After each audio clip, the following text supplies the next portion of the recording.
mine's been on an excursion. Okay.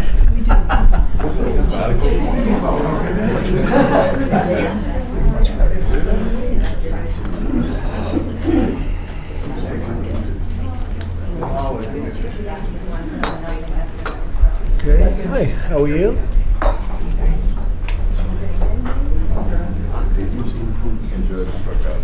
Are you all ready? A lot of media, as usual.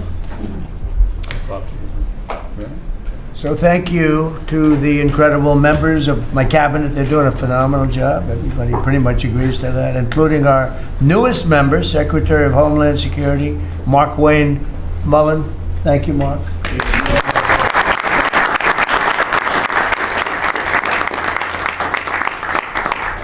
And we all know him very well, and he was a very popular senator, very effective senator. Effective probably being the more important word. JD, don't you think? Yes, sir. And we wish you a lot of luck. Thank you. I think you do fantastically well. Congratulations to you. An amazing family that were here yesterday in the Oval, sworn in. His family's amazing, so thank you very much. We're now on day 41 of the disgraceful Democrat shutdown of Mark Wayne's department. Congratulations. You came into a department that shut down. Shut down by the radical Democrats, right? But Democrats are really punishing the American people. I saw it today on one of the shows where they were interviewing people at the airport, and they're all angry at the Democrats. They're saying they're actually angry at Schumer. I didn't think anyone knew his name. One woman said, that Schumer is disgraceful. He's a disgrace to our country. But they're angry at the Democrats. They know what's happening.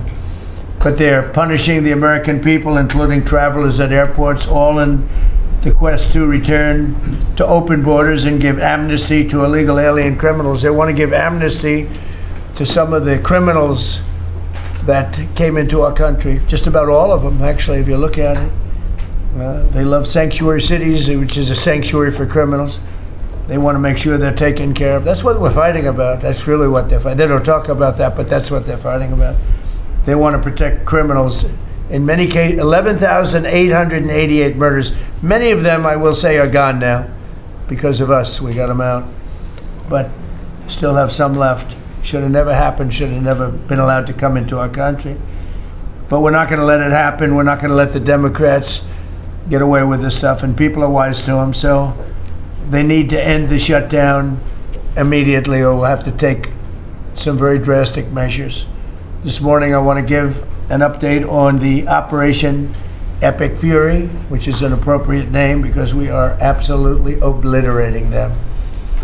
Over the past 3 weeks, we've been hitting Iran's military capabilities at a level that few people have ever seen before. People never knew there was such a capability. We have the strongest military anywhere in the world by far.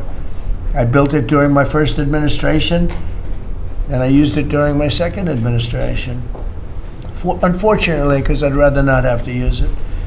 But it's a display of force and precision and skill like nothing the world has really witnessed, although you got a pretty good witnessing of it in Venezuela also. And that was a smaller version of what we're doing now. We're crushing their missiles and drone stockpiles, destroying their defense industrial base. We've wiped out their Navy completely, their Air Force completely. We've wiped out a large percentage of their missiles, and the missile launchers. Without the launchers, the missiles don't do any good. And we've knocked out probably close to 90% of the launchers, probably more than 90% of the missiles themselves. Between some they fired and more than they fired, we knocked out. We've also destroyed a lot of the factories. We're continuing to do that, but a lot of the factories where they manufacture the drones and the missiles. The drones too are way down, but the reason they're down is they go one way and they don't come back, because for the most part we're shooting them down. But we also are able to, we've really done tremendous damage to the places where they make them. And just so we set the record straight, because I've been watching the Wall Street Journal's fake news and all these stories that get printed like, oh, I want to make a deal. They are begging to make a deal, not me. They're begging to make a deal. And anybody that saw what was happening over there would understand why they want to make a deal. But they say, oh, we're not talking to them. Anybody would know they're talking. And only a total fool. And they're not fools. They're very smart, actually, in a certain way. And they're great negotiators. I say they're lousy fighters, but they're great negotiators. And they are begging to work out a deal. I don't know if we'll be able to do that. I don't know if we're willing to do that. They should have done that 4 weeks ago. They should have done it 2 years ago. Or they should have done it when we first came into office, because 2 years ago they had free reign under Biden. Sleepy Joe, worst president in the history of our country. When he allowed to happen to our country at the borders, and even with a thing like this. But not just him. Every president for 47 years, every president should have done this. They should have done it a long time ago, because you cannot give lunatics a nuclear weapon, and they would have had a big one.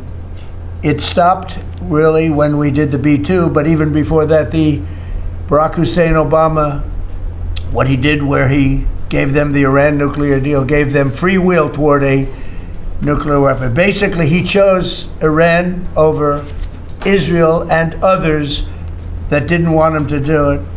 But I terminated that deal. Had I not terminated that deal, you would have had a nuclear weapon years ago, and it would have been used, guaranteed. And one of the reasons you know about the guarantee is because their neighbors were sort of like bystanders. They weren't involved very much.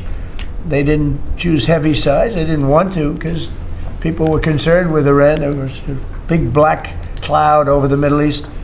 They were concerned, but all of a sudden the war starts, and they start shooting at these five, in particular, 5 countries. They start shooting at Qatar, Saudi Arabia, UAE, Kuwait, Oman. They start shooting at them, and everybody was shocked, including us. You know why? Because they're sick, and they had a plan to take over the Middle East. And some of those missiles that were shot at them were locked long before we even started this process. They were locked and loaded and aimed at those countries. They wanted to take over the Middle East, but we happened to come along, so it wasn't so easy. So right now their navy is sunk in the largest elimination of a foreign navy that has taken place, maybe ever, but certainly since World War II. Their air force is gone. Their anti-aircraft and communications capabilities are totally dismantled. And one of the problems they do have when they deal with us is we deal with people, and the people aren't able to communicate with anybody else. So, because all of their leadership has been gone. The first level is gone, and they met to pick a new level, and they're gone. They're all gone because they didn't make a deal, and because they're sick people. They're really sick. They're really sinister, sick people. And if anybody thinks it was okay to have a group of people like this to have nuclear capability, nuclear weapons, and if we didn't attack with the B-2 bombers, they would have had a nuclear weapon within 2 weeks of that, maybe 4 weeks. But between 2 and 4 weeks, they were planning to have a nuclear weapon. If we didn't hit them at that time with the B-2 bombers, and one of the great air raids in history, maybe the greatest, dark at night, no moon, no light, every single bomb hit its mark and just obliterated that place. So it's now buried deep under earth. And it was an amazing thing, but they would have a nuclear, and they would have used it without question. And you know that because why did they shoot all these countries that weren't even really involved with them? They weren't involved. They had no big problems because they're sick, because they want to take over the Middle East, not just Israel. Certainly Israel would have been the first on their list. They would have used nuclear weapons, a nuclear, you don't need too many of them, but they would have used a nuclear weapon on Israel, and they would have used it on the neighbors, and then they would have come after us. And if we had a weak president, they would have done great damage. But fortunately, you don't have a weak president. I knew what was happening. And I think we've been proven right. They took one missile that went 2,500 miles. They supposedly didn't have a missile like that. They had no missile with that capability. But they shot the now famous Ireland, the island that the UK was very afraid to give us because they didn't want to get dragged in. But we don't want to get dragged into their wars either. It's one thing we're very disappointed, I'll say it publicly, we're very disappointed with NATO because NATO has done absolutely nothing. And I've always said, 25 years ago, I mean, I was somebody that wasn't a politician, but I was always involved in politics and I understood politics. I said 25 years ago that NATO's a paper tiger, but more importantly, that we'll come to their rescue, but they will never come to ours. And I want you to remember that we said this. They didn't come to our rescue. Now they all want to help. When they're annihilated, the other side is annihilated, they said, we'd love to send ships. They actually made a statement, a couple of them, that we want to get involved when the war's over. No, it's supposed to get involved when the war's beginning, or even before it begins. We had the UK say that we'll send, this is 3 weeks ago, we'll send our aircraft carriers, which aren't the best aircraft carriers, by the way. They're toys compared to what we have. But we'll send our aircraft carrier when the war is over. I said, oh, that's wonderful. Thank you very much. Don't bother. We don't need it. And we don't need it, and we don't need them. We estimated it would take approximately 4 to 6 weeks to achieve our mission, and we're way ahead of schedule. If you look at what we've done in terms of the destruction of that country, I mean, we're way ahead. Think of it, they have no Navy, and they had good ships. 154 ships have been shot down and are resting very nicely at the bottom of the sea. And we did that in a matter of less than a week. Because we have the greatest military in the world by far, nobody even close. So we estimated it would take approximately 4 to 6 weeks to achieve our mission. 26 days in, we're extremely, really a lot ahead of schedule. The Iranian regime is now admitting to itself that they have been decisively defeated. They're saying to people, this is a disaster. They know it. That's why they're talking to us. They wouldn't talk otherwise. But they're talking to us because they've got a disaster in their hands. They're defeated. They can't make a comeback. We're free to roam over their cities and towns and destroy all of their crazy nuclear weapons and missiles and drones that they're building. Oh, we're doing that. They now have a chance to make a deal, but that's up to them.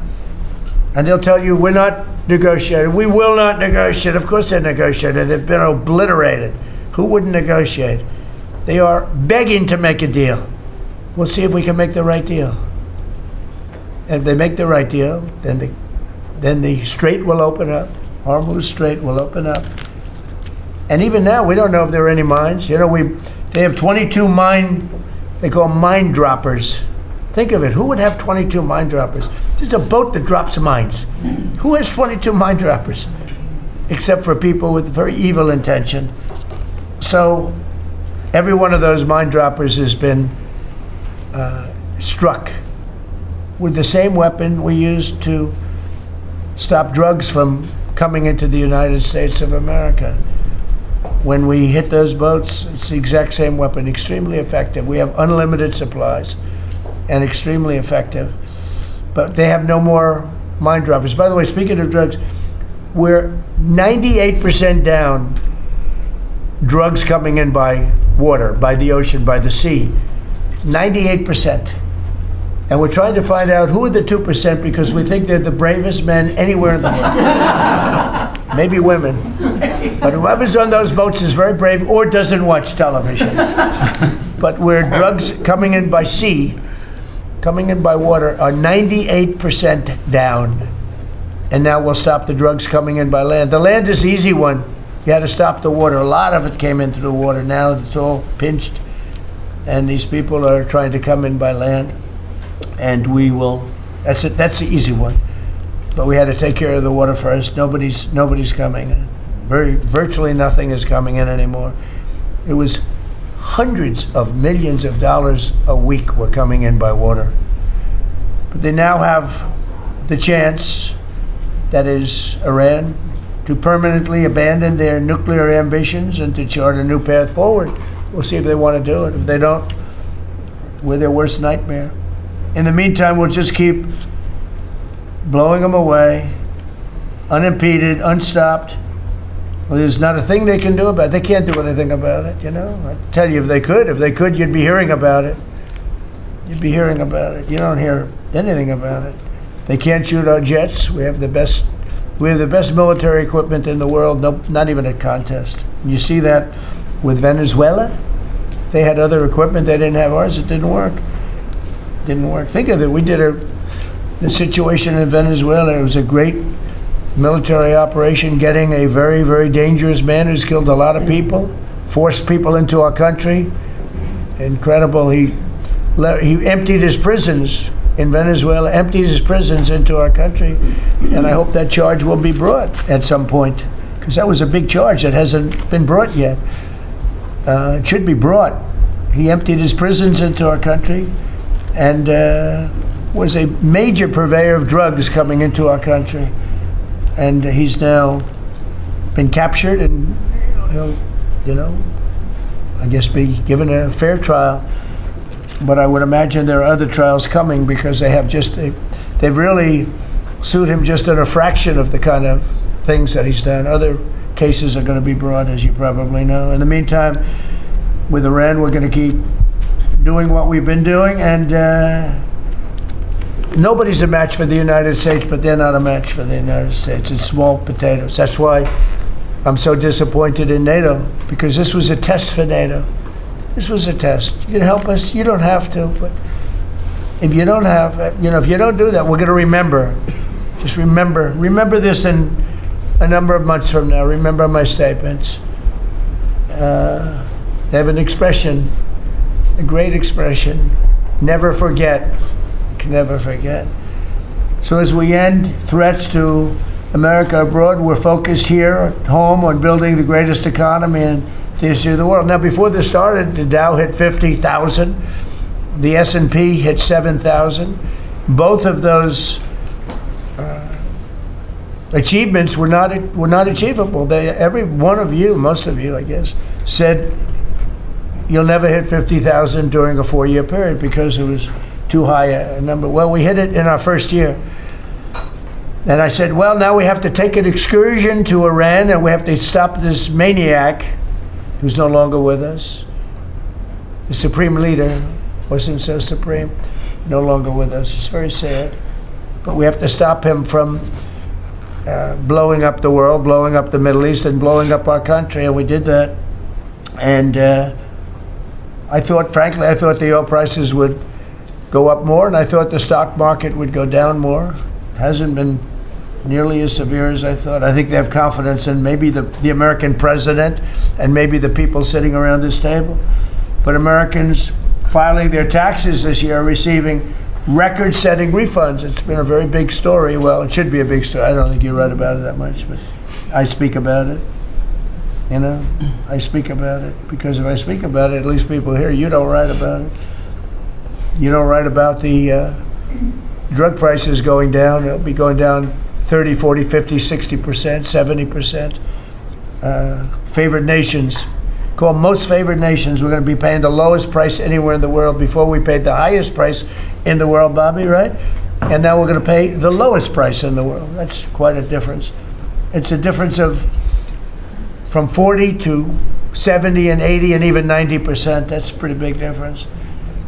But we're slashing regulations, and investment is pouring in from all over the world. We have the most investment of any country in history has been put into our country in the last year. And again, we had to take a little detour. Won't be long. Going to end soon. We had to take a little detour, go to Iran, and we had to put out a fire. Very dangerous fire that could have blown up big portions of the world, if not the whole thing. So tomorrow we'll be announcing a variety of actions that we're taking to support American farmers, who we never forget. We love the farmers. We gave them $12 billion out of tariff money. We had a tremendous amount of tariff money come in, and we continue to have. We've gone, as you know, the Supreme Court gave us a very unfortunate, foolish ruling, a ruling that gives the people that have ripped off our country for many years, gives them some money back. But it's one of those things. It's a terrible, terrible, horrible mistake they made, but it's okay because we have another method that's just as good. We'll use the other method. But because the tariff money has been so substantial, we gave our farmers, who have been mistreated by some countries, we gave them $12 billion, and they're extremely happy. And they deserve it. They've been great. They never complain. They just go out and they farm, and they wouldn't do anything different. They wouldn't trade jobs with any of you, except maybe some of the fake media. I don't know. Somehow I don't see that. I like their job better, actually. I love the farmers, so we gave them $12 billion. So in just a few moments, Treasury Secretary Scott Bessent will discuss the actions that we're taking to address energy prices, which have not gone up as much as I thought, Scott, to be honest with you. And, it's not over, so maybe it'll go up a little bit more. It's all going to come back down to where it was and probably lower. And my predictions have been right. Trump was right about everything. They have a new hat. Trump was right about everything. It's pretty right. But Scott's going to address that. And I think before we go very much further, I want to ask Vice President J.D. Vance to say a few words about where we are with the situation. He's involved with Steve and with Jared on negotiations. And then some of the others will speak. We'll have Marco say a few words. Pete Hegseth, who was born for this role. I mean, he's doing a great job. They gave him a hard time. And now people, I'll tell you, somebody came up to me yesterday, gave you a very hard time, said, I made a mistake. Pete Hegseth is doing a good job. So when I tell you who, you're not even going to believe it. He said, Hegseth, he gave you such a nasty hard time. But you're doing great. And then Steve is going to speak, and Scott will speak last. And if we have any questions, we'll take some questions. You may have questions. I doubt it, but you may have some questions. So, JD, please. Yes, sir. Well, thank you. It's good to see everybody. Proud to be part of this team. Proud to be serving the president of the country. Let me just say a couple things. The first of all is the president summarized this very ably. But look, the Iranian conventional military is effectively destroyed.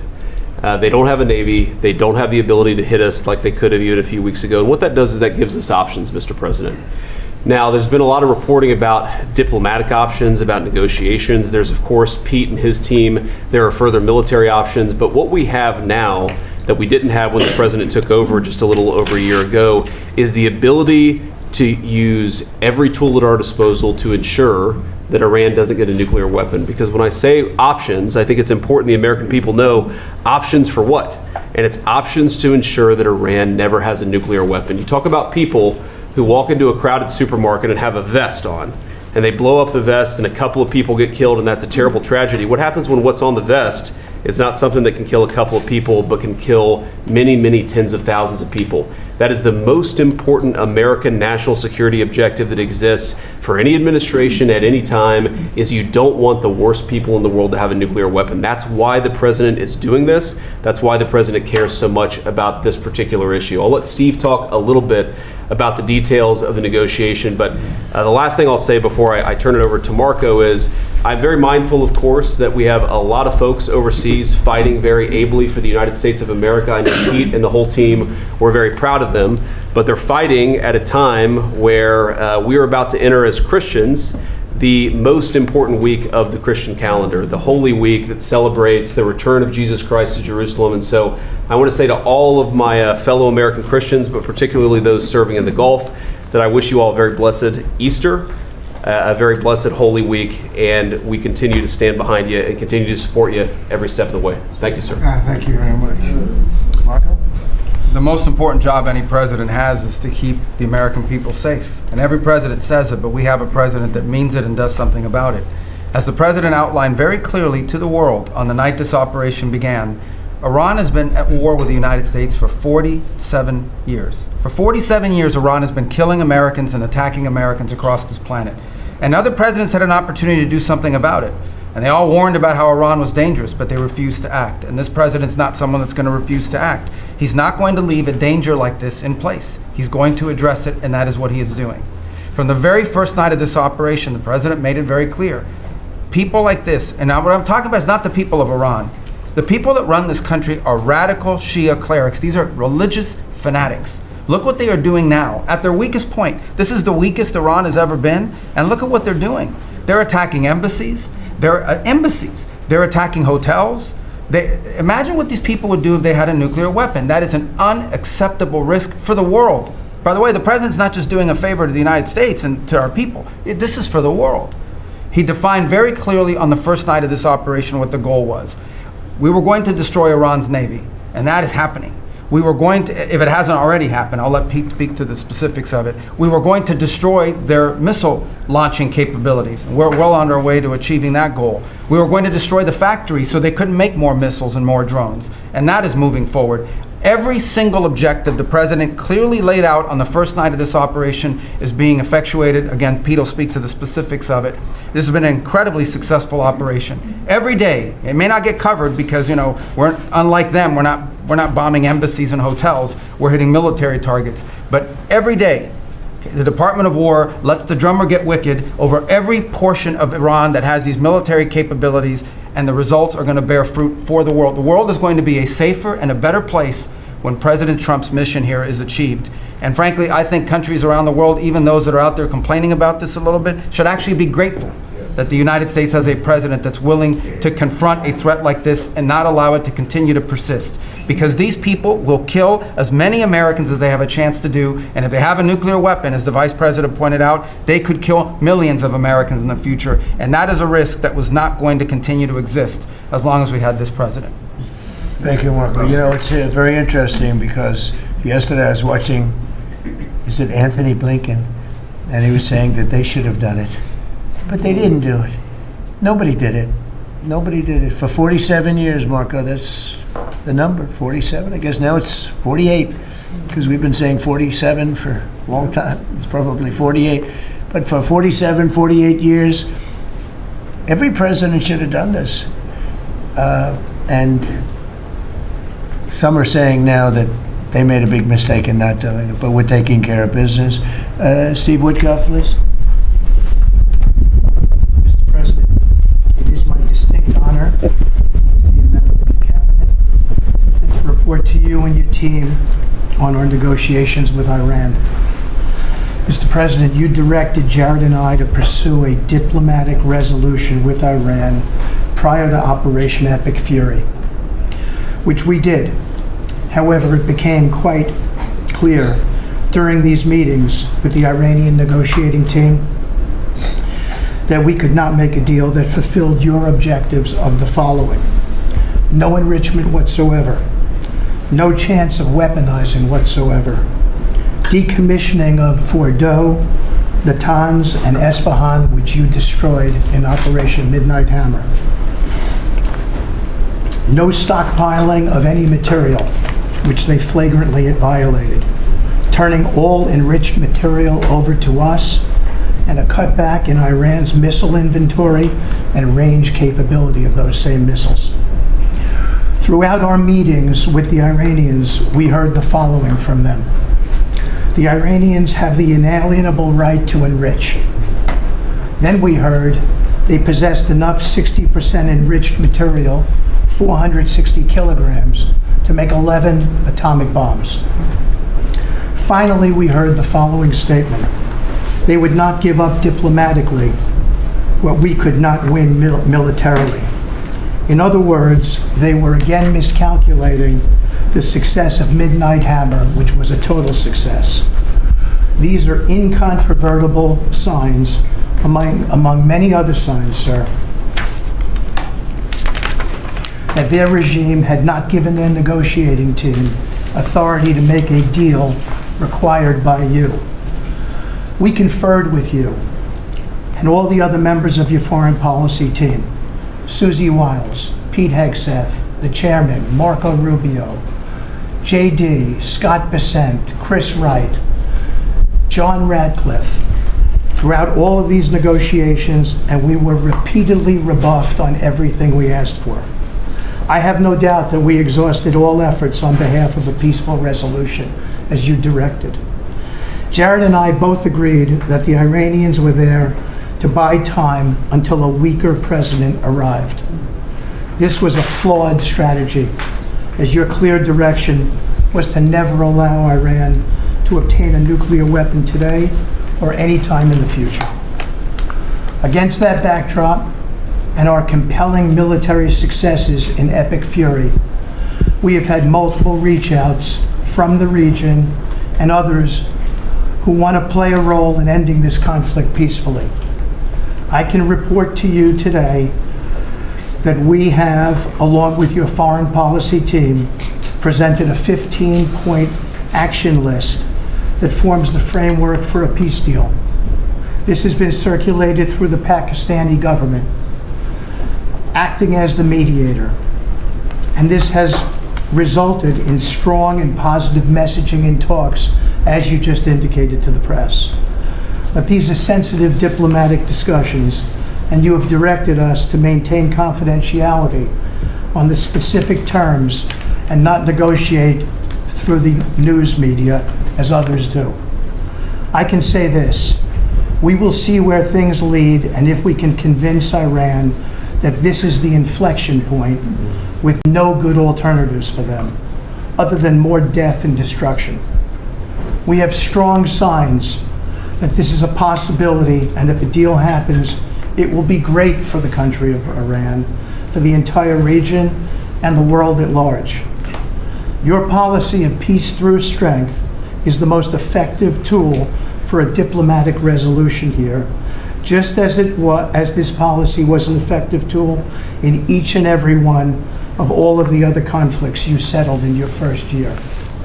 Iran is looking for an off-ramp following your powerful threat on Saturday. Your indications that you are willing to listen to peace proposals have been well received. You have instructed us that your preference is always peace, and that we should make that our priority. We have delivered that message, sir, along with the 15 points for peace. Finally, we have told Iran one last thing: don't miscalculate again. Thank you very much. Everybody around this table is doing a great job. Pete Hegseth, please. Mr. President. I'll start kind of where you left off, Mr. President. Thank you for doing the work of the free world and having the courage to step up and stop the Iranian terror regime from holding the world hostage. That's really what it is. And 27 days ago, Iran had a modern military. Never in recorded history has a nation's military been so quickly and effectively neutralized. Operation Epic Fury is not an endless war. It's a decisive campaign with clear objectives to destroy Iran's offensive military capabilities and ensure they never obtain a nuclear weapon. This is stuff for the history books. This is stuff for legacy. Mr. President, you are acting now to ensure future generations do not have to live under the threat of a nuclear-armed Iran. However, you wouldn't know it if you listened to the dishonest hate Trump media, as you referenced. The folks here in the room, these cameras, they have a choice. You're either informing the American people of the truth or you're not. Because I hear it from my people every day. Behind every headline you write, there's a helicopter crew in the air. And behind every news banner you write, there's a battalion on the move. And behind every fake news story, there's an F-35 pilot executing a dangerous mission. My message to the media is get it right. This actually isn't something new to me. I may be a young guy, Mr. President, but I'm not a rookie in this realm. In 2007, I helped lead the surge, the public fight for the Iraq surge. Stood and watched people stand in the Senate and declare the war is lost before it even started. Who was that? It was Harry Reid. That was the Democrats and the media working hand in glove. Back then it was 3 years into a war. Now we're 3 weeks into an operation. But see, unlike Iraq, this isn't a tie. This is not parity. This is not chaos. This is success, pure American success, on plan, and as the president said, ahead of pace. Over 10,000 enemy targets destroyed, over 140, I think now you're right, Mr. President, over 150 naval vessels sunk, underground facilities destroyed, their defense industrial base in shambles, and overnight, not only do they not have a Navy, Mr. President, they no longer have a Navy commander. IRGC's Navy commander was killed overnight in operation. So no Navy leader. Now that here's the thing about the media though, if President Trump had not acted, you'd be screaming, why not? And now that he has taken decisive action, you're asking, well, why did you? It's the same old tired playbook, TDS in your DNA. But the hardworking, God-fearing, patriotic Americans out there know better. And you alluded to this, President Obama, Mr. President. Here's a fact that you don't hear on your networks, but we know. Many of the Iranian military factories and bases that we're systematically destroying were paid for by the pallets of American cash that Barack Obama flew into Tehran under the Iran deal. You might call it an inconvenient truth. Iran took our money and turned it into weapons and bunkers and ammo. And now we're destroying those weapons, and you're righting, Mr. President, that grievous wrong. And make no mistake, we had to act. And our objectives are clear. No nukes, no Navy, and a complete dismantling of their missile program and defense industrial base. And as Marco pointed out, that mission, and the VP as well, has not changed since day one. Yet, 2 days ago, they shot 2 failed missiles on a target 4,000 kilometers away. For years, they told the world that their missiles could only range 2 kilometers. Surprise. Yet again, Iran lied. And to the world, I say London is 4,000 kilometers from Iran. Washington, D.C. is 3,300 kilometers from Venezuela, another country President Trump did something about that partnered for a long time with Iran. So you're telling us that Iran is not a threat to the world or to the U.S. President Trump knows better. And here's what success actually looks like right now. You mentioned it, Mr. President. A-10 Warthogs, if you know them, you love them, and Apache helicopter gunships are flying strike missions inside Iranian airspace and throughout the Strait of Hormuz at will. See, you only send these slow, low-flying, close air support platforms when the enemy has no meaningful air defenses left. Their presence is proof that Iran's air defenses are gone. Their command and control is shattered, their top leaders hiding in underground bunkers, while their mid-level commanders are being crushed in the field. The morale of their fighters plummeting, and we see that disconnect daily. They're privately admitting, as you said, Mr. President, very heavy losses. We know that. President Trump has given us a clear mission. Our capabilities are only going up and Iran's are plummeting. We are here to win, and we're full speed ahead. So, Steve, we appreciate your efforts. We pray for a deal, and we welcome a deal. And we have the ultimate deal maker to make it happen. But in the meantime, as I said yesterday, the Department of War will continue negotiating with bombs. War is negotiation by other means. And finally, I want to thank our incredible troops, our pilots, crews, sailors, refuelers, air defenders, the absolute best of America, the real 1% of our country. This president, President Trump, has your back. And I know this cabinet prays for you every single day, and we ask the American people to do the same as they continue in this mission. God bless. Thank you, Mr. Thank you very much. It's great. I think before I ask Scott to say a couple of words, it would be great if people like the mayor of Chicago and the governor of Illinois would say, please come in and stop the crime. A beautiful young lady was killed the other day, and the father was a very good friend of Dan Scavino, and he took it very hard. Dan took it very hard. He liked the father, friends. They grew up together, and it's a young lady whose life would be saved if we did what we did as an example in Washington, D.C., which is now a safe city. All the time, people come up to me in the building, people that work here, they say, thank you so much. I know immediately what they're talking about. They're able to walk to work. They walk to work. You all walk to work. Some of you were mugged. I know you told me stories. Some of you were mugged. One person in particular was viciously mugged in the group right here. It's not happening anymore. You have a safe city. Louisiana, the governor of Louisiana called me, could you help me with New Orleans? They just had the Mardi Gras. He said it was the safest Mardi Gras we've ever had. Sounds terrible to say. No murders. You know, it sounds like, who would say this? No murders, but they always had murders. They had a lot of crime during Mardi Gras. He said virtually no crime. We had the troops down there.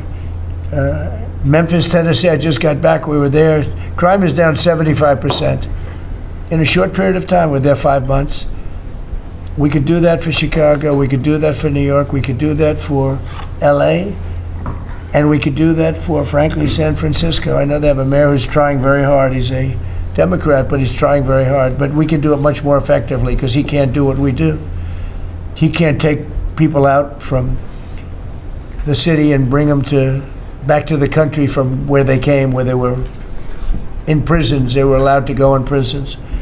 They were drug dealers, the highest level drug dealers, murderers, 11,888 murders. We do things that they can't do. I had friends calling me up from San Francisco. Could you give him a chance? I said, absolutely. If you want him, we'll give him a chance. And he's trying. He's doing okay, but we could do much better. We could make it a lot safer than it is. San Francisco, a great city, was a great city, could quickly become a great city again. But, they're going very slowly. I tell my friends they're very substantial people. They're in a certain business where people have made a lot of money. I hope that lasts. But they have a tremendous potential. It was one of the greatest cities in the world. Now it's got a lot of crime. And the mayor is really trying. Again, a Democrat trying. And I spoke to him. He just wants to have a chance. And I said, we'll give you a chance.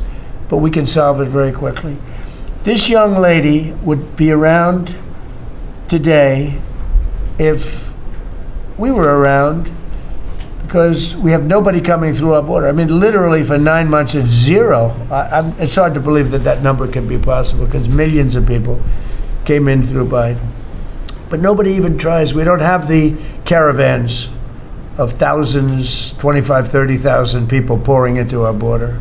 They come up in caravans. We don't have caravans anymore. There's no such thing anymore. There's a name that I think I developed, but somebody developed it, but I think it was me. I thought it was an appropriate name. Thousands of people would come up and just barge into our country, totally unchecked, totally unvetted. And this man came in, Dan, right? And he came in through the ridiculous open border of Biden. If we were there, the election was rigged. What are you going to do? Came back, big comeback.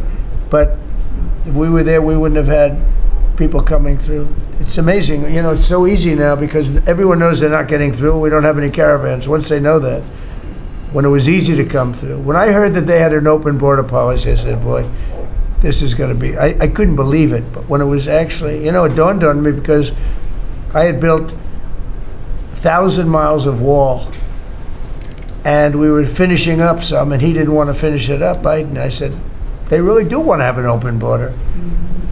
And we got it finished.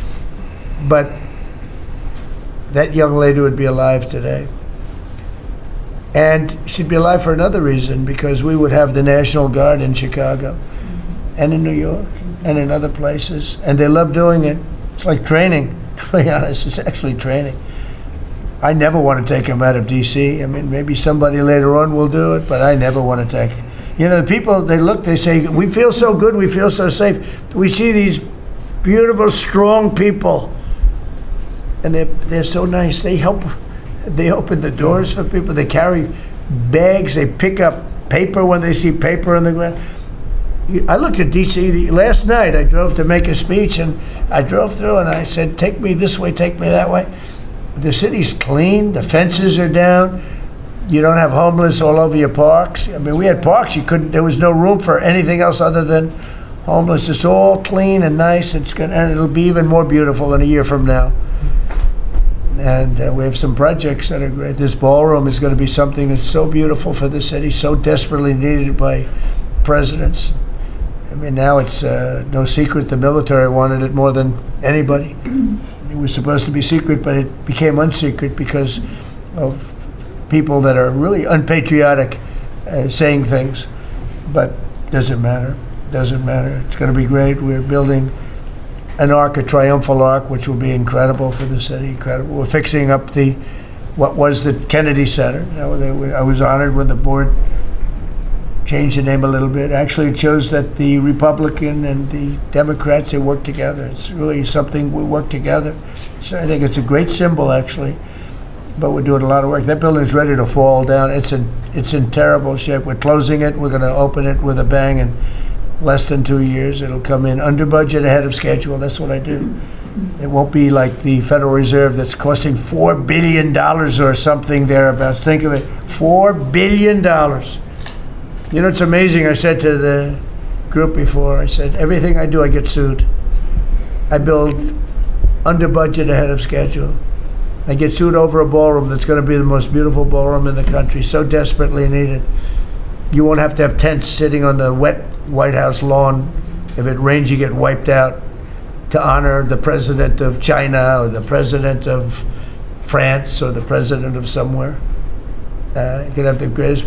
We get sued by the National Trust for Historic Preservation. They don't know what they're doing. Then I just found out we got sued by that group and another group, I guess, on the fixing up of again, I'll use the old name, Kennedy Center, because they're not fixing up Trump Kennedy. It's going to be beautiful when you add the name Trump.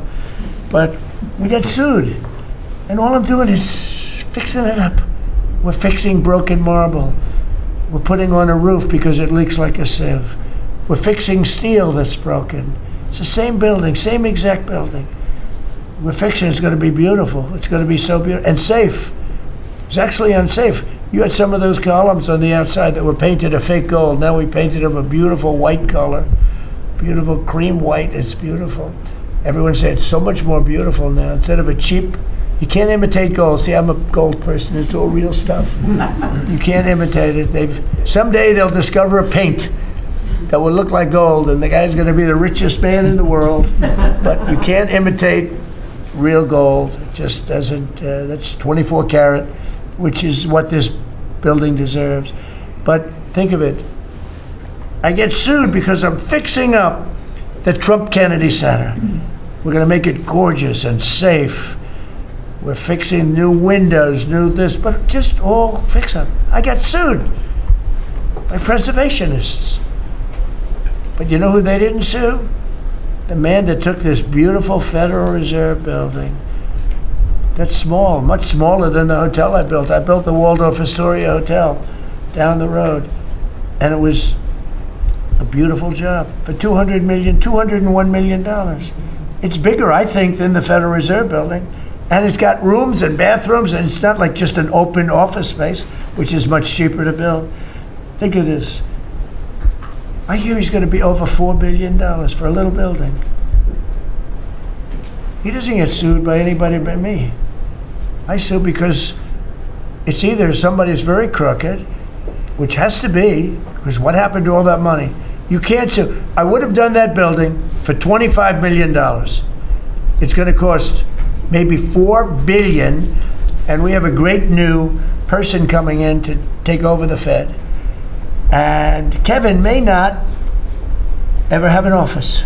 Because I don't know if they're going to be able to build. I passed that building the other day. It's a see-through. You know what see-through means? There's no walls up. And they're going to spend.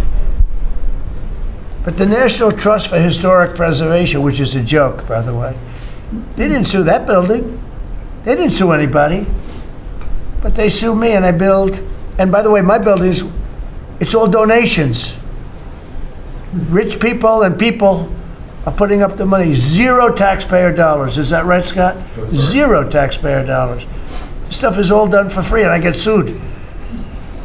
This can only happen to Trump. But they don't sue the guy whose interest rates are too high. That's why we call him Too Late. His name is Jerome Powell. We call him Jerome Too Late Powell. And done a terrible job.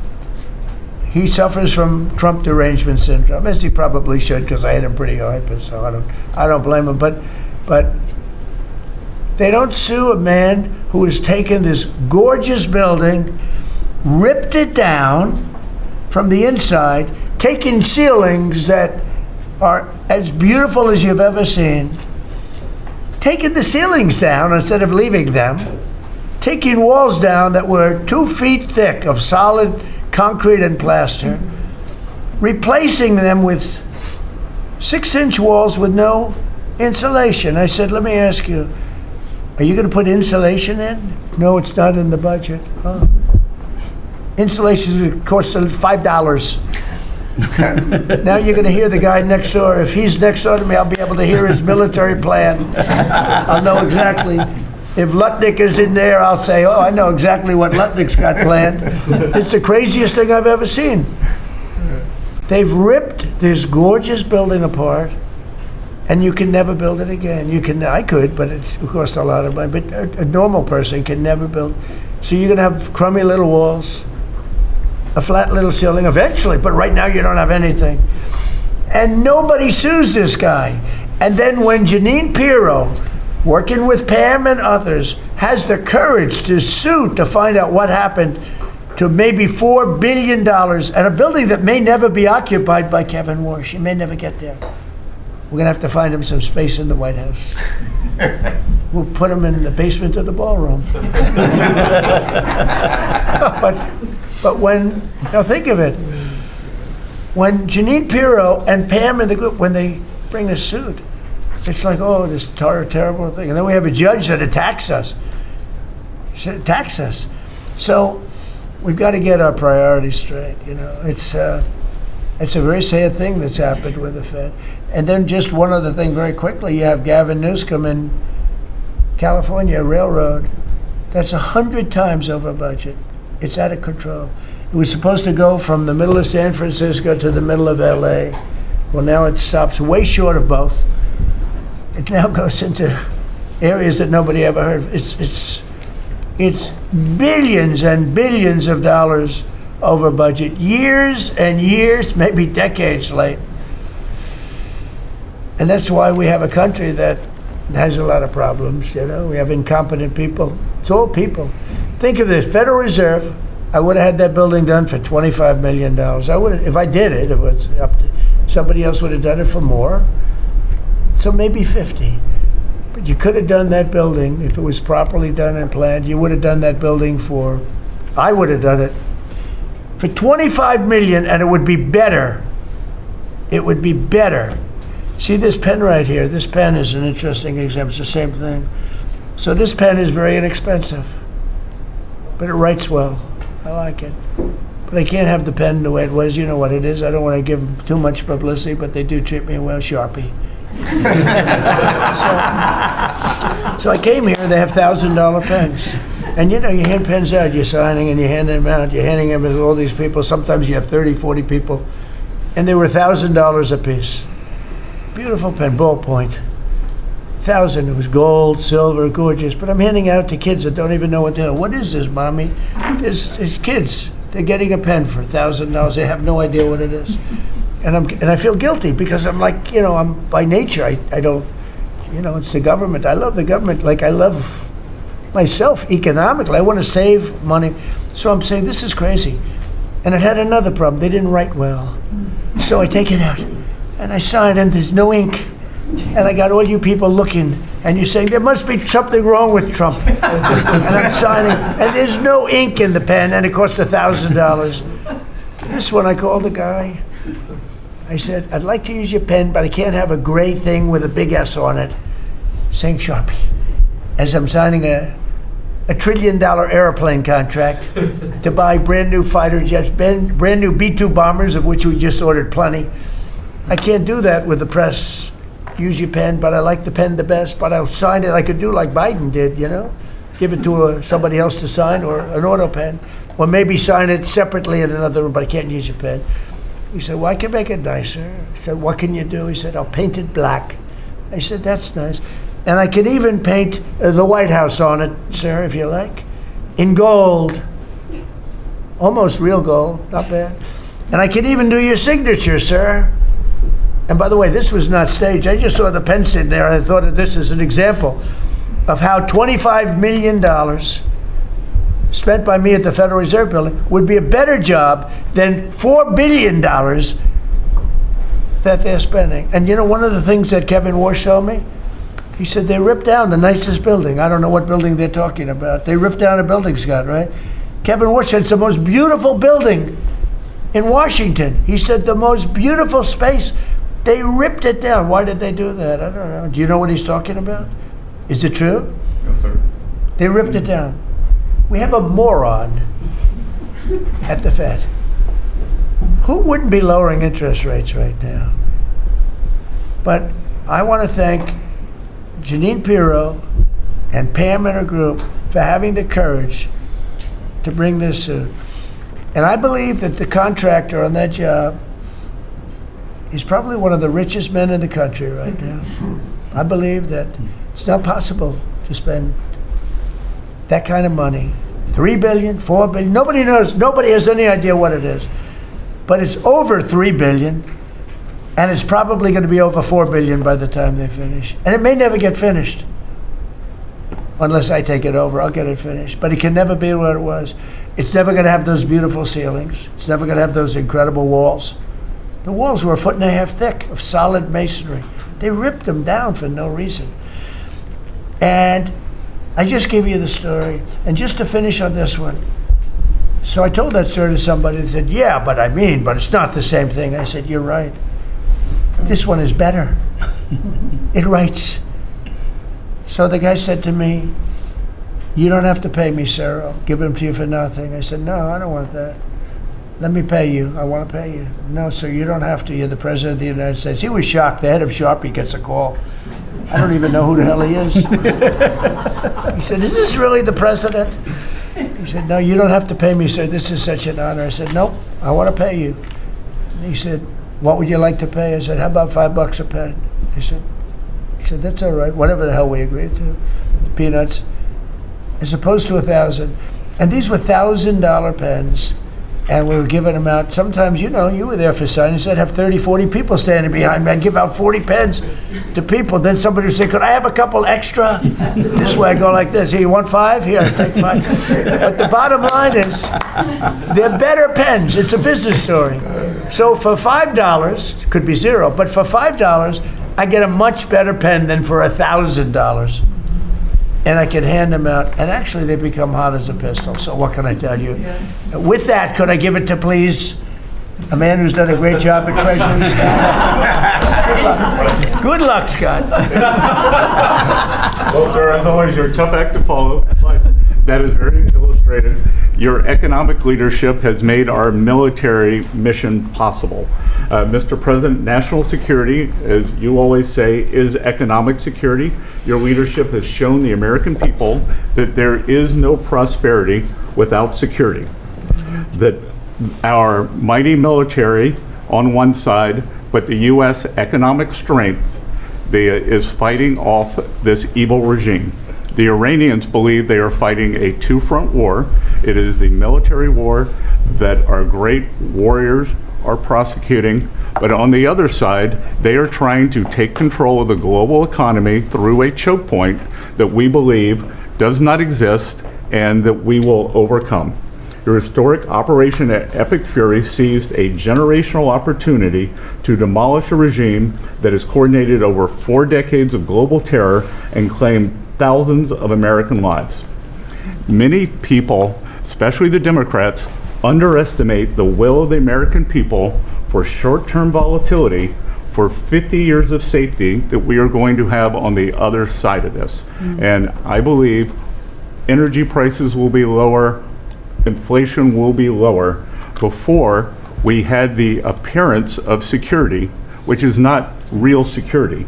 Now, the American people and the world will have absolute security. Through your maximum pressure campaign, Treasury has worked to uncover all financial lifelines to the regime and cut them off. You gave that order last March. This was not something that happened overnight. This is something that has been contemplated for almost a year.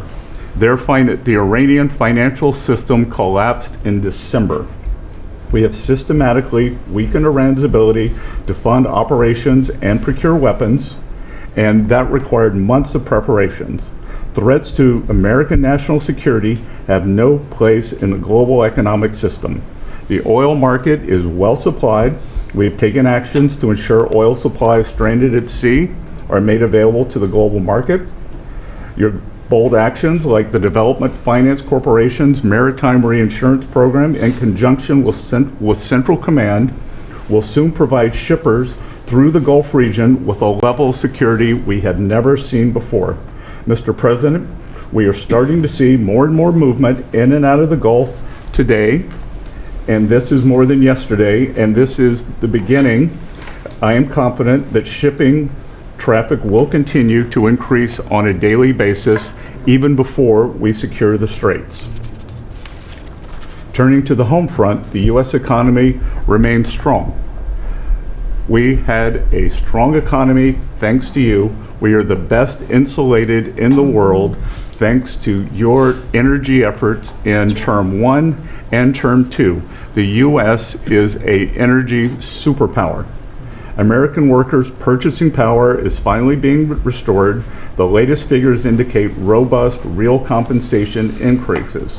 We are starting to see the working family tax cuts benefits bearing fruit this tax season. 44% of tax returns have claimed at least one of your signature policies: no tax on tips, no tax on overtime, no tax on Social Security, deductibility of auto loans. The average tax refund is up more than 10% for working Americans. The economy you vitalized through your pro-growth policies is well positioned to withstand these temporary disruptions.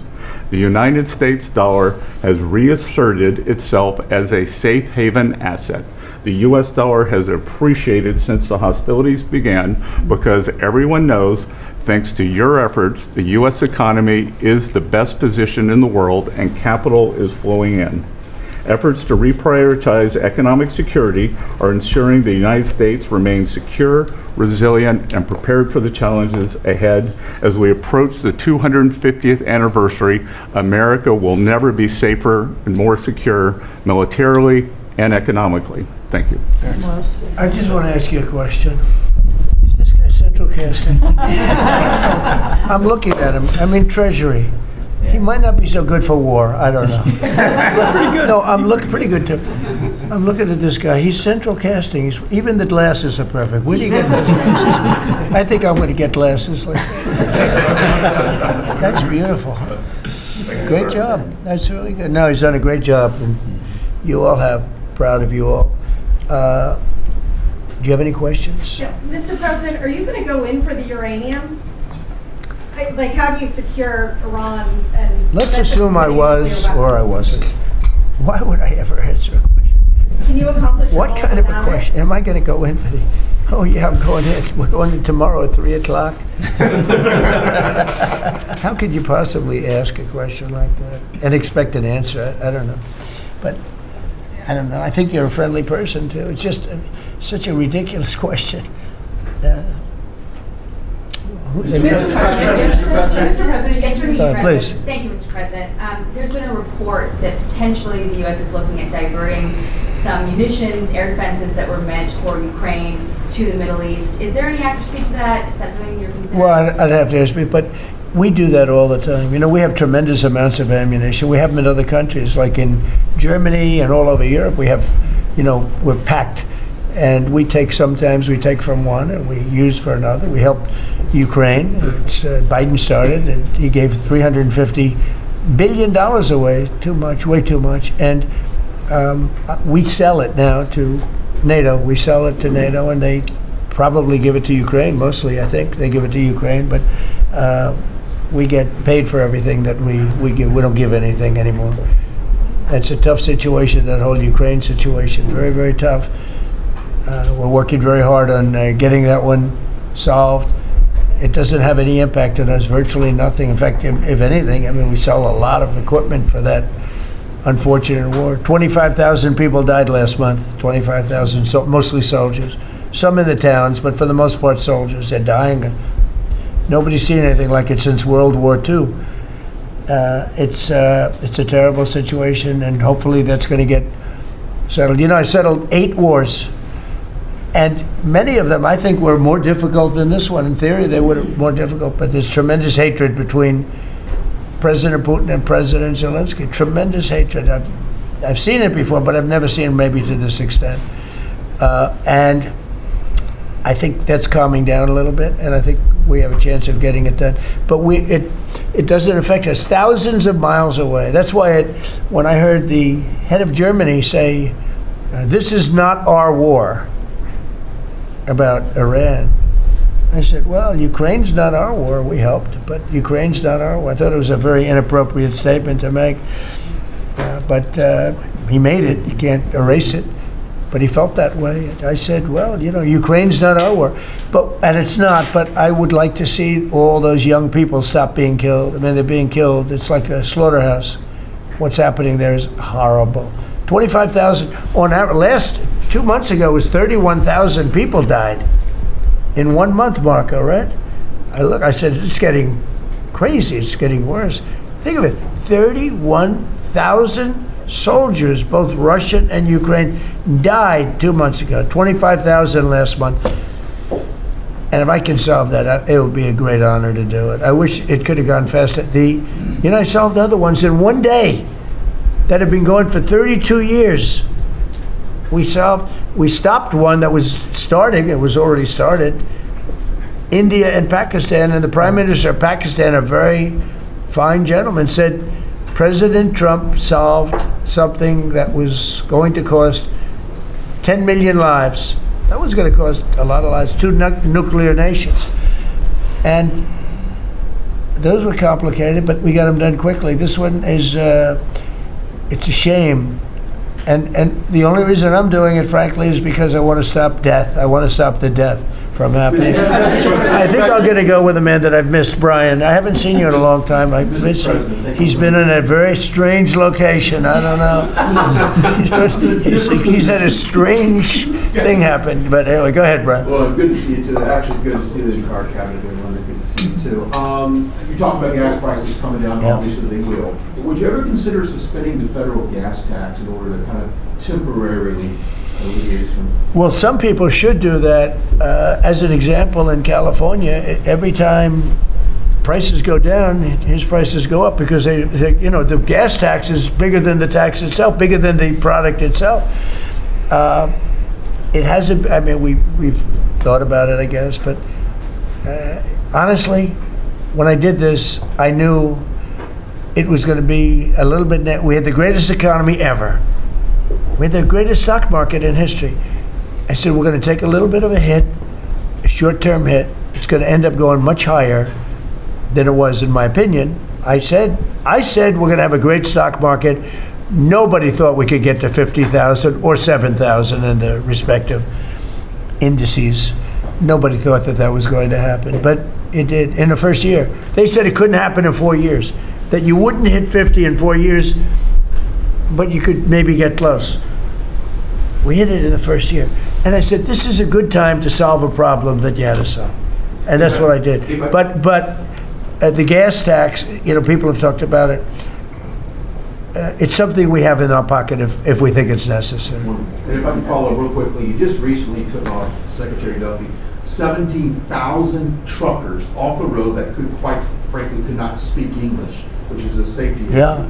Could we ever extend that to Uber drivers, Lyft drivers, cab drivers, for someone who takes a lot of Ubers, a lot of my drivers can't speak Oh, English? well, that's not good. I didn't like that. Go ahead, John. So that's a really good point. The problem is that our states are the ones that issue these licenses. So with commercial driver's licenses, we do have some federal control. But again, we have thousands of people who can't speak the language, long-standing rule, and it's a safety issue, right? If you can't understand road signs, if you can't communicate with law enforcement when you're pulled over and communicate what's on your rig, huge problem. But the last administration, Mr. President, they let truck driving schools self-certify that they were qualified to train truck drivers. And so this is like the Leering Center. So you pay $800 and you get a certificate that you passed a CDL driving school. And again, they have no skills. They don't have the knowledge and they don't have the skills. They haven't gone through any of the testing. And then they get licenses and they're killing Americans on our roads. So it's remarkable, the rot that the last administration allowed to take place. We are ending that, and I need partnership with our states. Even California started to come on board. Even Gavin has started to play ball with us, which is surprising. Not all the way, a little bit of ball. Mr. President, It's interesting because I just saw something that the nursing home business and the daycare centers in particular, They went out and inspected them in Minnesota, and they didn't exist. They're knocking on the door. He happens to be a young man, Nick, nice young man. He's done a very good job. They're knocking on doors. It's like homes. And they're getting hundreds of thousands of that. They didn't exist. And in California, it's worse. It's even worse. And I spoke with Russell Vogt. I said, Russell, don't send them any money. He said, but we have a court order that we have to. Can you believe it? A judge. The judges are really hurting this country. Our judges, Justice Roberts doesn't like when I say it, but the judges are really hurting this country. And frankly, the justices, the Supreme Court, has really hurt our country too. Yeah. Mr. President, do you have a new deadline, given that there are some talks now? Do you have a new deadline before taking? No, I'll announce it. I mean, right now, you're talking about a deadline for doing some pretty big damage, even bigger than we've done. We'll see. Well, look, we have very substantial talks going on with respect to Iran, with the right people. You know, I told you about a present, right? Steve, can I reveal the present? You can do anything you want, sir. They said to show you the fact that we're real and solid and we're there. We're going to let you have 8 boats of oil, 8 boats, 8 big boats of oil. This was 2 days ago. And they'll sail up tomorrow. That was 3 days ago. And I didn't think much about it. And then I watched the news and they said, a very good anchor actually, happened to be Fox, but I watched it and he said, something's unusual happening. There are 8 boats that are going right up the middle of the Hormuz Strait. 8 big tankers are going loaded up with oil right through. And I said, well, I guess they were right, and they were real. And I think they were Pakistani flagged. Yes. And I said, well, I guess we're dealing with the right people. And actually, they then apologized for something they said, and they said, we're going to send 2 more boats.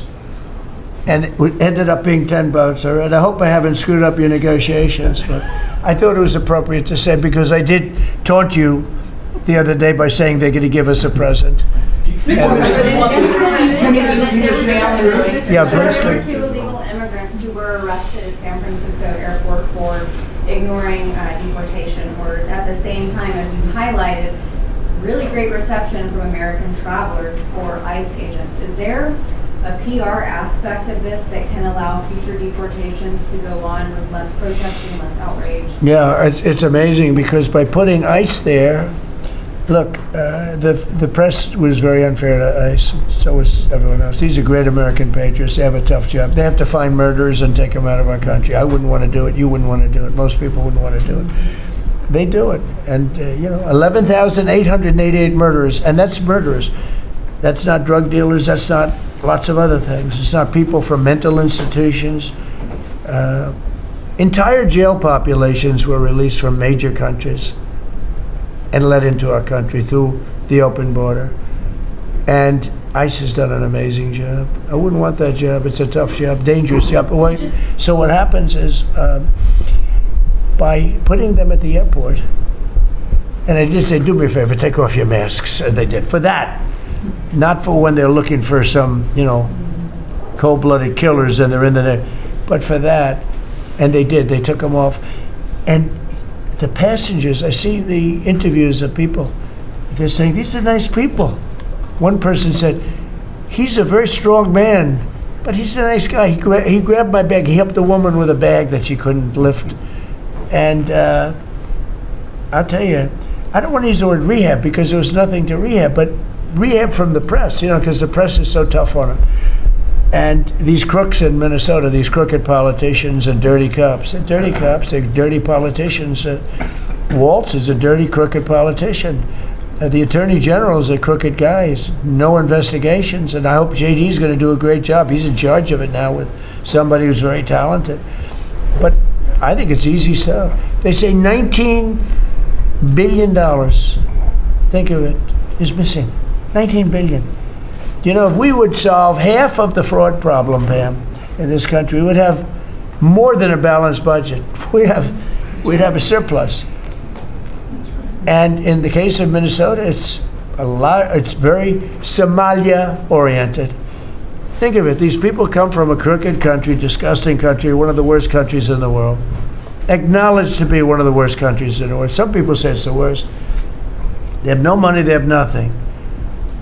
They come to our country, low IQs, and they rob us blind. Stupid people. And they rob us blind. Because we have crooked politicians. And we have dirty cops. The Attorney General's a dirty cop. It's my opinion. It's only my opinion. And something should be done about him. Let's see what kind of job he can President, do. yesterday you said that you hate mail-in ballots. Excuse me? Should Iran be able to charge a toll for the Strait of Hormuz? They're charging some vessels to go through. Oh, yeah. Well, should they be able to? Yeah. I mean, they shouldn't be able to, but they're doing it a little bit. I don't know. Look, their capability is a lot less than it was 2 weeks ago. And with every week and every day, frankly, it gets less and less. All I can tell you is they're begging to make a deal. So let's see what happens. We may make a deal. Tell me about mail-in ballots. Go ahead. You mean I used a mail-in ballot? You probably said, yeah, I did. You know what? Because I'm president of the United States, and because of the fact that I'm president of the United States, I did a mail-in ballot for elections that took place in Florida, because I felt I should be here instead of being in the beautiful sunshine taking. You were in Palm Beach, sir, the last few weekends. That's right, and I decided that I was going to vote by mail-in ballot because I couldn't be there, because I had a lot of different things. But you know, we have exceptions for mail-in ballots. You do know that, right? So if you're away, we have an exception. If you're in the military, we have an exception. If you're on a business trip, we have an exception. If you're disabled, we have an exception. And if you're ill, if you're not feeling good, whatever. So I was away, mostly in Washington, D.C., so I used a mail-in ballot. But I appreciate the question, because I know it was so well-meaning. Yeah. Mr. President, I actually just looked up the company that owns Sharpie, and they stock composited, after you mentioned it.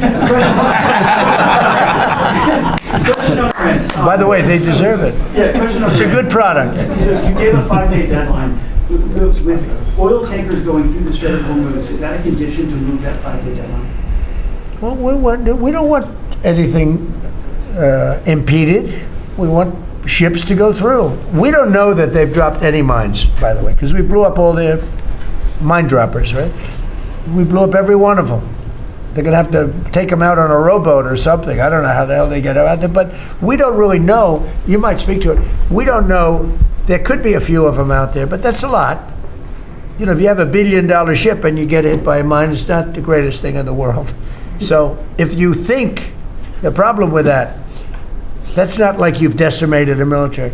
If you think there may be a mine, that's a bad thought, and it stops things up. How are we doing in that regard, Peter? Mr. President, you're right. We have so heavily degraded their coastal defense capabilities and their naval capabilities that any strategic or operational attempts to do those types of things are extremely limited. And we continue to move over the top of that. Now, whether Iran makes a wise choice or not to try to execute that is part of how this deal comes together. But with every passing day, the military pressure that we're putting on them lessens their ability to really hold that militarily at issue.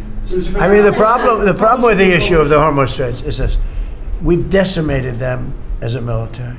No Air Force, no Navy, very few rockets left. We blew up so many. Hard to manufacture them. Same thing with drones. The leadership is gone. The problem with the Straits is this: let's say we do a great job. We say we got 99%.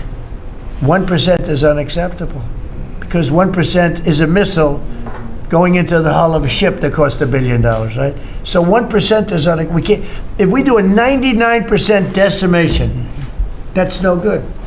So it's really, you know, a little bit. But I have a feeling it's going to clean up pretty quickly. I can just say this: they want to make, and I probably hurt our little negotiation. It gives them a little impetus to say, well, I wish you didn't say that. But they said yesterday that we weren't negotiating with them, and now they admit that we were negotiating with them. So they want to make a deal. The reason they want to make a deal is they have been just beat to shit. So are you thinking of taking control of Iran's oil? It's an option. I mean, I wouldn't talk about it, but it's an option. Is that something you thought about? Well, in Venezuela, we've done very well working with Venezuela, certainly. And we've taken in billions and billions of dollars. And by the way, Venezuela is doing better right now than they've ever done in the history of their country. And it's sort of like a joint venture. But the United States has made a lot of money, Marco, right? With it. You want to talk about that for a second? About Venezuela? Yeah. Yeah, I mean, I think Venezuela in the first 2 months of this year generated more revenue from oil sales than they had most of all of last year. But the money's not being stolen anymore. And it's being held in a U.S. Treasury blocked account. And to the extent it's flowing to the Venezuelan government, it's going to help people, like fund hospitals, pay teachers. It's not And we being get a stolen. lot of it. And they got more than they have in many years. Think of it. We get a lot of it. We have a deal. We get a lot of it. We had 100 million, think of this, 100 million barrels we took in the first 2 weeks. 100 million barrels. That's a lot of oil. It's a lot of ships. And we got some and they got some. We paid for the ships. A lot of money left over. And Venezuela has done better now with us. Call it a partner, call it whatever you want. We've made a lot of money, and they've made a lot of money. We've paid for the cost of that military hit many, many times over. And we've only just started. Our relationship with Venezuela has been amazing. The people, actually, I'm the highest polling person. In other words, after the presidency, I think I may go to Venezuela and run for president against Elsie. I may run against Elsie.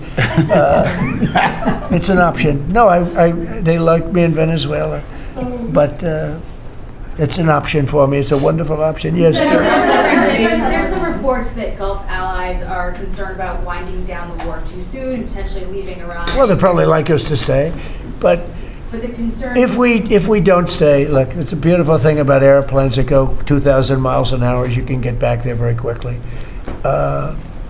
If we don't stay, we're going to be protecting them. We know, they've been very good. Hey, Qatar, Saudi Arabia, in particular, Qatar, Saudi Arabia, UAE, the three of them, Kuwait, Bahrain, they've been 100%. Now, in all fairness, they could have gone the other way. They were surprisingly missiled. They were shot at. Nobody ever thought they'd be shot at. UAE had 1,400 missiles aimed at them. Fortunately, they had the greatest anti-missile weapon in history, called the Patriot. Almost every single missile was shot down. We had an incident recently where 101 missiles were shot at a certain thing that we own that's very valuable. 101 missiles going 2,000 miles an hour. Out of the 101 missiles, every single one of them was shot down in midair and fell into the ocean. It's amazing technology. There's nobody has equipment like we have. Is it even possible to wind down your war while Iran still has that enriched uranium? Is it even possible? Well, you're going to have to see, but I think we're in just very good shape. We're roaming. You know what we're doing? You know the word roaming free? We're over their skies with the most beautiful planes you've ever seen. Roaming free, there's not a damn thing they can do about it. And it would be nice if, like the fake news New York Times, which writes so fake, and the Wall Street Journal is terrible, terrible. I mean, I read a story today that I'm desperate to make a deal. If I was desperate, he'd be the first to know. Pete, let's get the hell out of there. I'm the opposite of desperate. I don't care. I want to know. In fact, we have other targets we want to hit before we leave. We're hitting them on a daily basis. No, I don't talk about you. I can't talk about specifics. A lot of people said that wouldn't matter. Maybe it does matter. Who knows? But I wouldn't talk. It's like the question this young lady asked. Sorry about I embarrassed her. I don't want to embarrass you because I think I think she's a friendly reporter, so I'm sorry. But I can't say what we're going to do because if I did, I wouldn't be sitting here for long. They'd probably, what is it called, the 25th Amendment? They'd institute the 25th Amendment, which they didn't do with Biden, which is shocking. The question is safe enough to leave the region because Steve said that they've got enough uranium to make 11 bombs. That's a very scary thing. So well, it's again, I can't talk to you about that. You're asking me a question. You're essentially saying, will I go in and do something? I can't talk to you about that. Mr.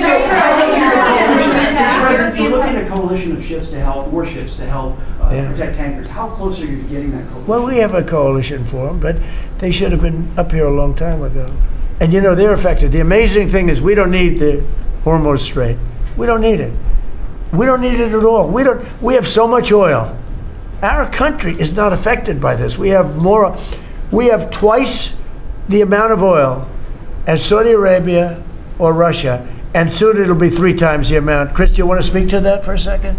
And that's correct. Our total oil production is greater than Saudi Arabia's plus Russia, and more than we consume in the United States. So we're the largest.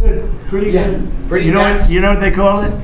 Drill, baby, drill. Mr. President, Anything else you want to say? Well, and same thing for natural gas. We went, before your first term, we were the largest exporter of natural gas in the world. Today, we're just by far the largest. I mean, we're the largest importer. Now we're by far the largest exporter, and it's growing rapidly this year. New facilities are coming online. New production's ramping up. We're doing an amazing job. We get a lot of help from that man right over there. He's getting approvals done quickly and very environmental. He's an environmentalist, actually. He does a great job, but he gives you a fast approval or rejection. Do you have anything to say? Well, back on Venezuela, where Chris and I have both had a chance to be there, I literally think they're going to put a statue to President Trump. And I'm not being, it's not a political statement, it's an actual thing. So. That would be a great honor. No, because it's like they view President Trump like Simon Bolivar. He's the liberator of a country, and this is a country where they love American baseball. You look on the street, they're wearing NBA jerseys, and Delcy and her team working with us, getting back. Chris and I both experienced it was the first time in Venezuelan history that they had the free press allowed to come on to essentially where the White House, the Palacio Miraflores, and it was an emotional thing for people that had been for 20 years had never had a chance to be there. So whether it's and then production, it's showing up in production. The American companies that are coming back, most of those American companies have many American Venezuelan team members. One company in Houston's got 600 Venezuelan Americans that know more about reviving that industry. So their GDP is it 1/4 of what it was before? They want to get back. They remember what it was. Their production on oil production is climbing towards 50% increase just in the 3 months we've been here. That flows to American refineries on the Gulf Coast, lowering the price of gas in America. So it's Forget that. When are they going to do the statue? The hell with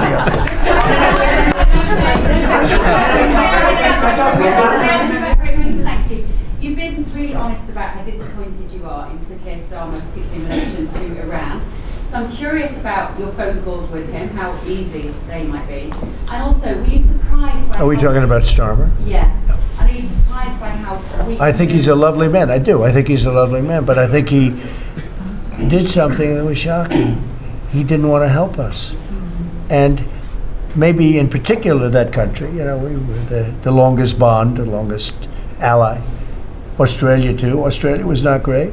I was a little surprised by Australia.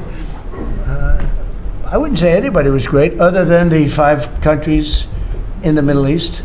We never really had very much support. We spend trillions of dollars supporting countries, and this is Little League. This isn't the big league deal. This is sort of Little League pool for us. This was look, we decimated them in a period of a week. In the first week it was over. In the first few days it was over. I think the Navy took us 3 days to essentially annihilate that. They weren't there. So if there's ever a big one, which I hope there's not, but if there's ever a big one, I don't think they're going to be there. And that's not fair. And we have to remember that as a country, because we spend trillions of dollars protecting Europe, protecting the countries of NATO. They weren't there for us for small time.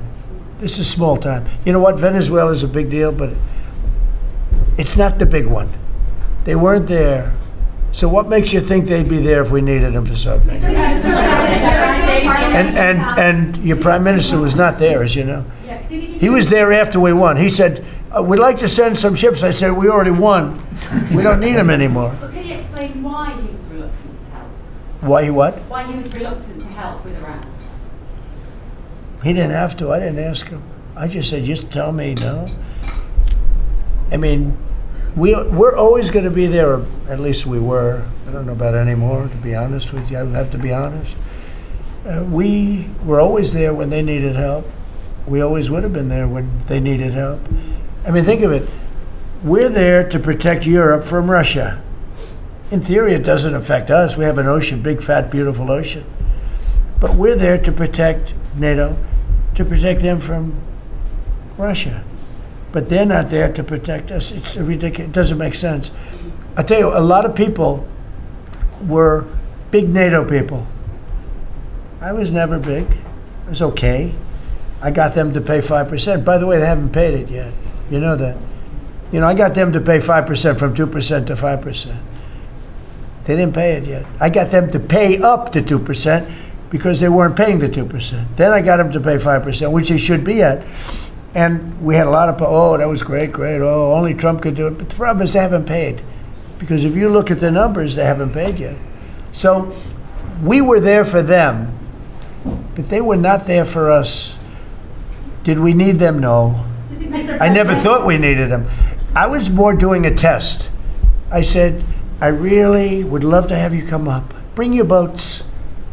You can sail through the beautiful Hormuz Straits, and you can protect people that are being shot at. They didn't do it. And that's small potatoes. Do you understand what I'm saying? Yeah, I do. Go ahead. I was just going to say, does it affect the state visit with the King that you're going to have in April? Are you looking forward to that?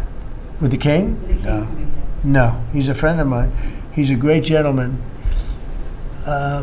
As you know, he honored me and our country. He really honored our country. But we had an amazing time. I've known him as Prince Charles. I know him as King Charles. I'm proud of him. He's fighting a tough battle. He's tough. I think he's a fantastic. It has nothing to do with that. It's different. But he's going to be here very soon, as you know. We're going to have a state dinner. It's going to be great.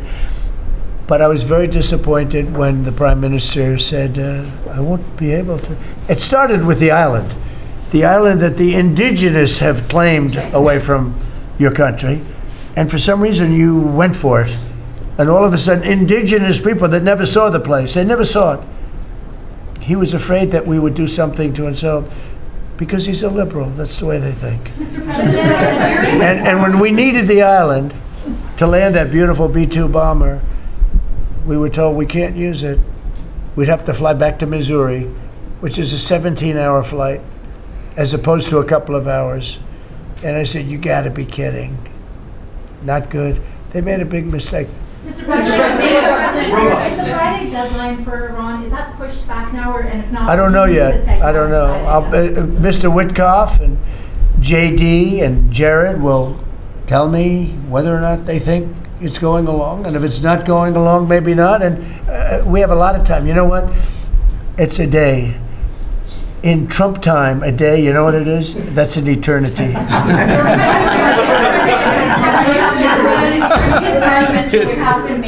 Say it, what? European Parliament just passed a major deportation plan. Some of the tenets of it are that member states can deport rejected asylum seekers to third countries regardless of whether they have a connection to it. It allows for detention periods of up to 2 years and also offshore return hubs or detention centers similar to our. Who did this?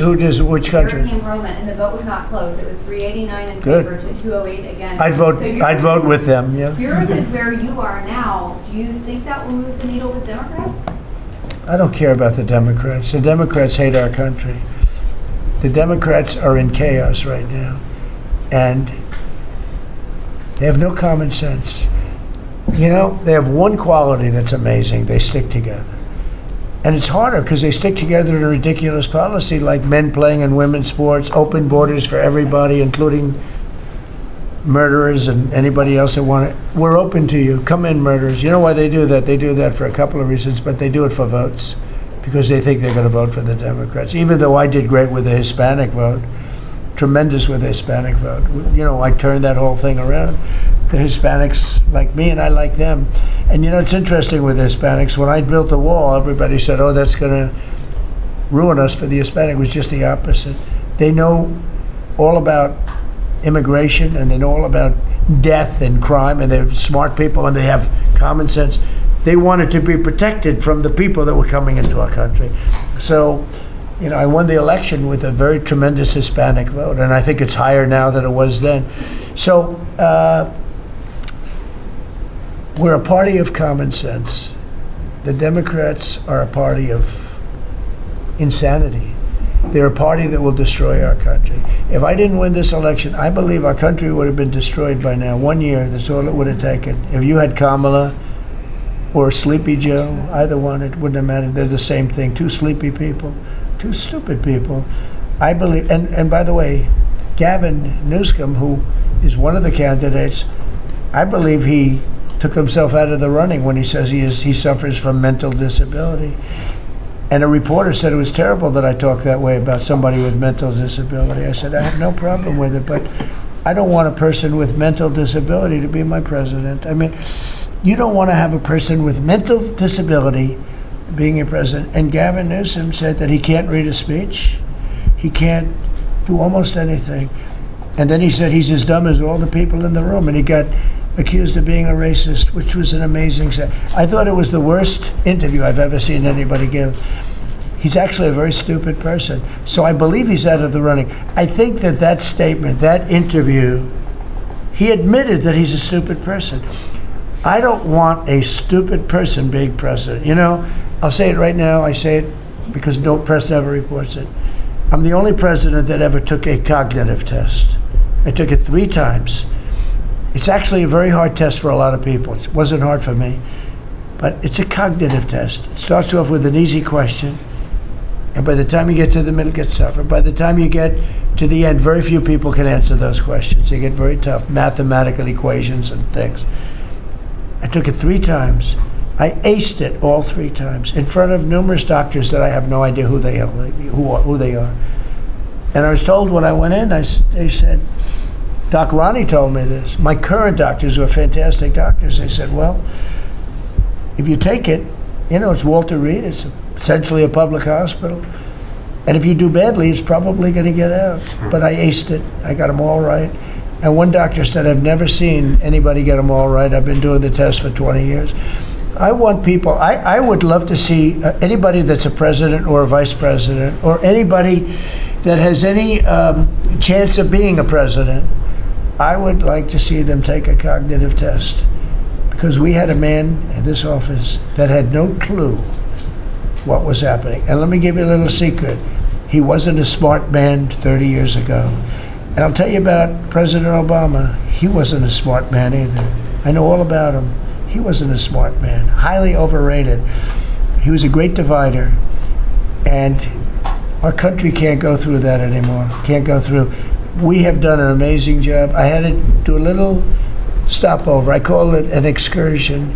I had to do a little stopover in Iran, and we had to knock the hell out of them because our country would not have been safe. The world wouldn't have been safe. I've done a great favor for the world. The world has not been reciprocal, because when I told NATO, where we give billions and billions of dollars, trillions over the years, I said, do you mind coming up and giving us a little hand with the streets? Send up some.